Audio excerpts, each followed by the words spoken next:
Campaigners say this can never happen again after winter fuel payments cut. Millions of pensioners went cold in their own homes last month following Labour's cruel decision to means test winter fuel payments, in what campaigners branded a national scandal.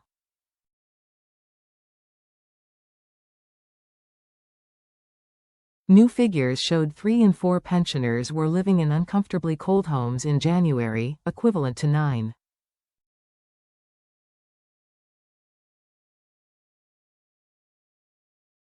million people. Charity Age UK will today deliver a petition with 650,000 signatures to Downing Street demanding action to ensure it can never happen again.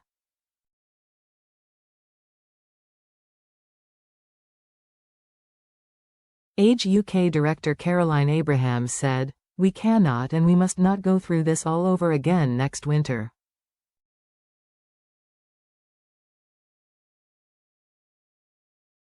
Households struggling with energy bills will face another blow next week when regulator Ofgem announces a new energy price cap which industry insiders warn could increase average household bills by up to £100.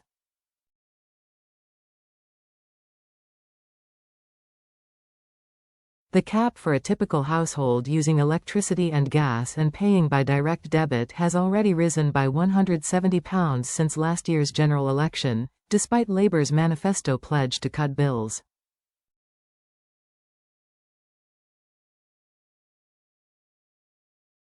Desperate pensioners say they are being forced to stay in bed to keep warm or choose between heating and using the oven.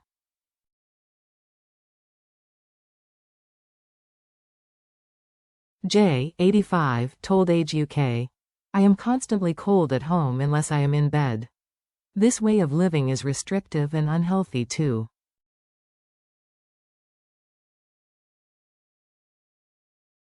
Amanda, 69, said, "It'll be a case of sitting in my dressing gown with my duvet over me."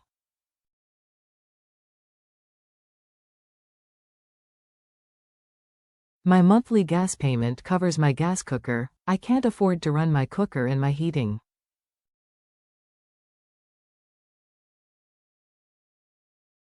And Burton, 72, told the charity, "So far this winter I have been freezing cold in my own home.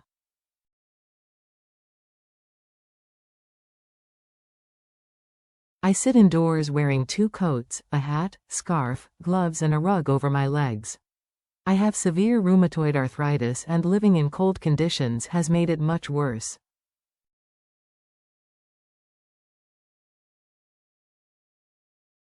The survey found 75% of people aged 66 and over said their homes were colder than they would like at least some of the time in January.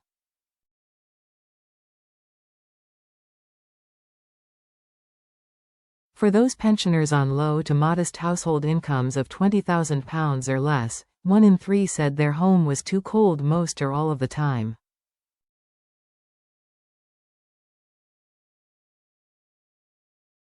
More than 4 in 10 pensioners told Age UK they were worried about the impact of energy prices on their health.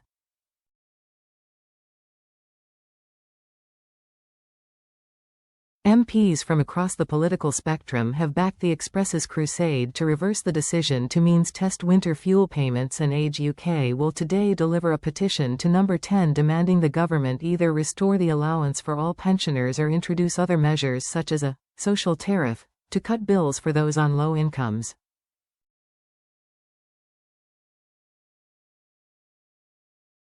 Ms. Abrahams said, "This is the first January since the government decided to means test the winter fuel payment, and it is a national scandal that so many older people are saying they are cold in their own homes, some, most or all of the time."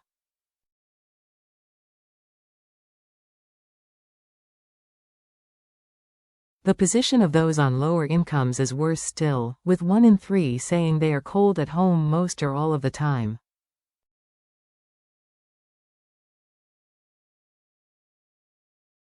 Rising energy prices are an important reason for this, but there's no doubt that the changes to eligibility for winter fuel payment are also contributing, both directly and also through sapping the confidence of many older people to run their heating when it's bitterly cold, for fear of an unaffordable bill.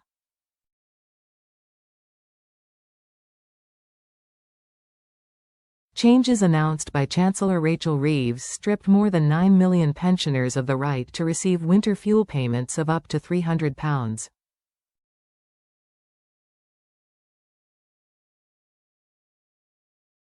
Only those receiving benefits such as pension credit are now eligible. It means single people with an annual income above £11,344, or couples with a combined income of £17,314, are considered too wealthy to need the payments, although there can be exceptions for carers or people with severe disabilities.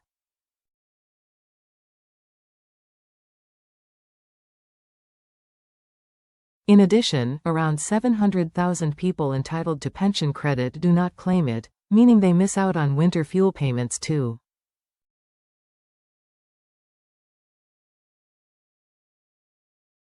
The government has admitted the decision will force up to 100,000 additional people into relative poverty after housing costs.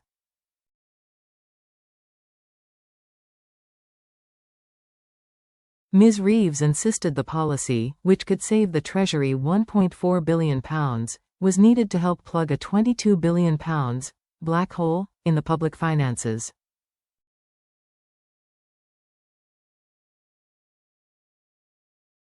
Conservatives have contrasted the cuts with Labour's decision to hand the Chagos Islands to Mauritius and then pay billions to lease back the island of Diego Garcia, site of a military base.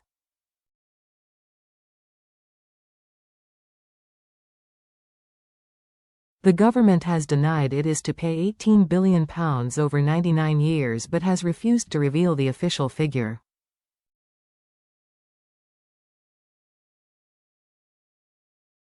Tory MP Wendy Morton told the House of Commons that money is enough to pay winter fuel payments to all pensioners for the next 12 years.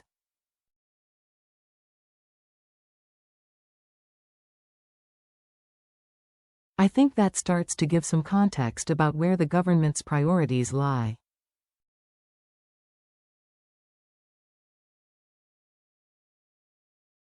The government argues that 12 million pensioners will see their pensions increase by £470 this year following a decision to maintain the triple lock, with the full state pension set to rise by up to £1,900 a year by the next election.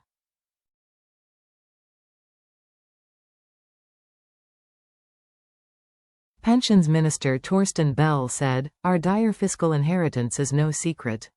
We owe it to the country, to all generations, young and old, to put that right, and that has involved wider tough decisions on tax and spending."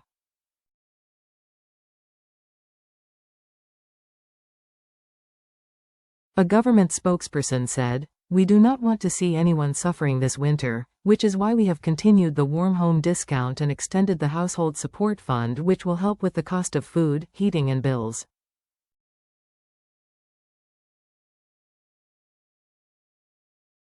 "We are committed to supporting pensioners, with millions set to see their state pension rise by up to £1,900 this Parliament through our commitment to the triple lock."